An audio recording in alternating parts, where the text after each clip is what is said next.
बिस्मिल्लाहिर्रहमानिर्रहीम अस्सलाम वालेकुम एवरीवन। आज हम अपना क्लास 12 का केमिस्ट्री का चैप्टर नंबर 7 हमने स्टार्ट किया था। आज टॉपिक नंबर 7.7 आज हम स्टडी करेंगे which is classification of organic compounds. ठीक है, हम ऑर्गेनिक कंपाउंड्स को डिफरेंटली क्या करते हैं, क्लासिफाइड करते हैं, क्लासिफिकेशंस करते हैं उनकी अकॉर्डिंग टू देयर बॉन्डिंग्स, यानी कि वो स्ट्रेट भी हो सकते हैं, ब्रांच भी हो सकते हैं। हमारे पास दो क्लासिफिकेशन आती है ऑर्गेनिक कंपाउंड्स की। एक होती है open and acyclic chain of compounds, दूसरी हमारे पास होती है क्लोज्ड एंड साइक्लिक कंपाउंड्स। जब हम ओपन चेन कंपाउंड्स की बात करते हैं, ओपन चेन कंपाउंड्स में हमारे पास फर्दर दो ब्रांचेस आती है। एक हमारे पास स्ट्रेट चेन होते हैं कंपाउंड्स, दूसरे हमारे पास होते हैं branch chain compounds. Straight chain से हमें खुद ही पता चलता है कि हमारे पास इसके अंदर जो कंपाउंड्स की बॉन्डिंग होगी वो क्या होगी, स्ट्रेट होगी। एक ही सीरीज में क्या करेंगे, वो एक दूसरे के साथ क्या करेंगे, बॉन्डिंग बनाएंगे। ठीक है, सीरीज चलेगी ऑफ अ लॉन्ग चेन। ठीक है ना, ठीक है। हमारे पास क्या होती है, लॉन्ग चेन सीरीज होती है जो कि स्ट्रेटली मूव करती है। और इसके अलावा अगर हम इसमें एग्जांपल देना चाहें तो हमारे पास एन ब्यूटेन है, CH3, CH2, CH2 and again bonding CH3। ये हमारे पास क्या होता है नॉर्मल ब्यूटेन की जब हम बात करते हैं। इधर आप देख सकते हैं कि हमारे पास क्या स्ट्रेट है, बिल्कुल स्ट्रेट चेन जा रही है, यानी कि ये एक तरह की ट्रेन का जो डब्बा होता है उसके लिहाज से चलती रहती है एक दूसरे के आगे पीछे। ठीक है ना ऊपर होता है ना नीचे कुछ होता है। ठीक है, यानी कि ब्रांचेस नहीं निकली होती, सिंपली स्ट्रेट क्या करती है, मूव करती है। ब्रांच चेन हमारे पास ऐसी पास उनकी ब्रांचेस निकली होती है इन तरह के ऑर्गेनिक कंपाउंड्स की। जैसे कि हम बात करते हैं हमारे पास आइसोब्यूटेन, हमारे पास CH3, CH। ठीक है, अब इधर हमारे पास क्या निकल गया, एक नीचे ब्रांच निकल गया फर्द। ठीक है, तो इस तरह से हमारे पास जो ब्रांच चेन कंपाउंड होते हैं उनके अंदर क्या होती है, ब्रांचेस निकली होती है। ठीक है, यानी यहाँ पर भी हमारे पास कोई जो कंपाउंड है वो आ सकता है, यहाँ पर भी हमारे पास कोई ना कोई कंपाउंड जो वो आ जाता है। ठीक है, तो इस तरह से हमारे पास जो इस तरह की बॉन्डिंग्स बनाते हैं, इस तरह की चेन्स होती है, वो हमारे पास ब्रांच चेन्स होती है। क्लोज एंड साइक्लिक कंपाउंड जो हमारे पास होते हैं इनकी भी फर्दर क्लासिफिकेशन हमारे पास होती है, which is homocyclic compounds and heterocyclic compounds.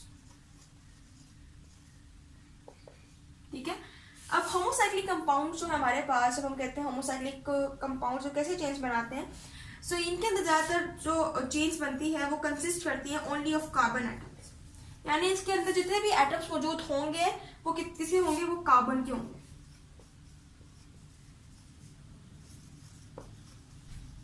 ठीक है, ये सिर्फ और सिर्फ कार्बन एटम्स पर डिपेंड करता है। इसके अंदर सिर्फ और सिर्फ इसकी बॉन्डिंग के अंदर, इसकी चेन्स के अंदर सिर्फ और सिर्फ कार्बन एटम जो है वो मौजूद होता है। ठीक है, इसके अलावा जब हम होमोसाइक्लिक की बात करते हैं, हमने इसको मजीद क्लासिफाइड किया हुआ है। हमारे पास है एलिसाइक्लिक कंपाउंड्स। ठीक है, इसके अलावा हमारे पास होता है दूसरा एरोमेटिक कंपाउंड। ठीक है ना, अब एलिसाइक्लिक कंपाउंड में हमारे पास कार्बन एटम मौजूद होते हैं, मीन्स कि हमारे पास इसके अंदर इस चीज के अंदर जो कार्बन जो मौजूद होंगे एटम्स, वो कार्बन मौजूद होंगे लेकिन दो या दो से ज्यादा, 2 or more atoms of carbon। ठीक है, लेकिन जब हम एरोमेटिक की बात करते हैं तो एरोमेटिक जो है इसकी जरा हमारे पास कंडीशन ज्यादा होती है कि इसके अंदर बेंजीन रिंग भी होना जरूरी है। ठीक है ना, बेंजीन रिंग होती है हमारे पास। इसके अलावा जो कार्बन एटम्स हैं उनकी तादाद हमारे पास इसके अंदर 6 होती है, 6 कार्बन एटम्स होते हैं। और इसके अलावा ये डबल एंड सिंगल बॉन्ड्स जो है वो भी बनाता है, अल्टरनेट बॉन्ड्स। ठीक है, इसकी 3 कंडीशंस होती है, यानी कि इस तरह के जो एरोमेटिक कंपाउंड्स बनते हैं इनमें बेंजीन रिंग हमारे पास होती है, कार्बन एटम्स उसकी अमाउंट 6 होती है, और डबल और सिंगल अल्टरनेटिंग बॉन्ड्स भी मौजूद होते हैं। ठीक है, अगर हम एसाइक्लिक की कुछ एग्जांपल्स लें, जैसे कि हमारे पास साइक्लोप्रोपीन होता है, इसका स्ट्रक्चर हमारे पास CH2 एंड C। ठीक है, ये चेन हमारे पास क्लोज भी बन रही है, और इसके अलावा इसके अंदर कार्बन की जो अमाउंट है वो 2 से ज्यादा है। ये कि हमारे पास जो कंडीशन है वो क्या होती है, कंप्लीट होती है। इसके अलावा साइक्लोब्यूटेन हमारे पास है, हमारे पास साइक्लोब्यूटेन है जिसका हमारे पास स्ट्रक्चर होता है H2C, CH2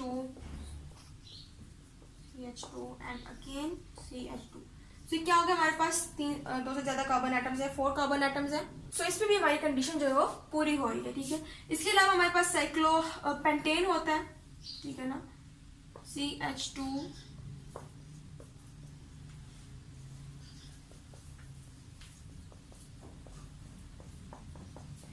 तो ये हमारे पास साइक्लोहेक्सेन है, ठीक है, जिसके अंदर हमारे पास 5 कार्बन जो है वो क्या कर रहे हैं, बॉन्डिंग बना रहे हैं, ठीक है।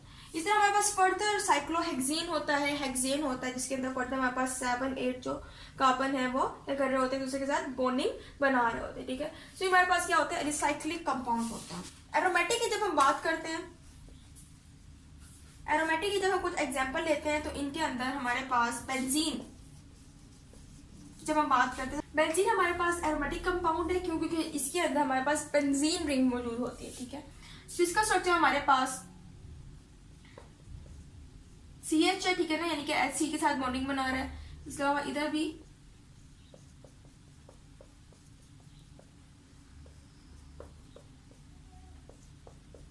ठीक है। तो ये हमारे पास क्या होती है, बेंजीन की होती है। और ये हमने कहा था कि इसमें कार्बन एटम जो उनकी अमाउंट क्या होगी, 6, 1 2 3 4 5 6 कार्बन एटम्स हैं।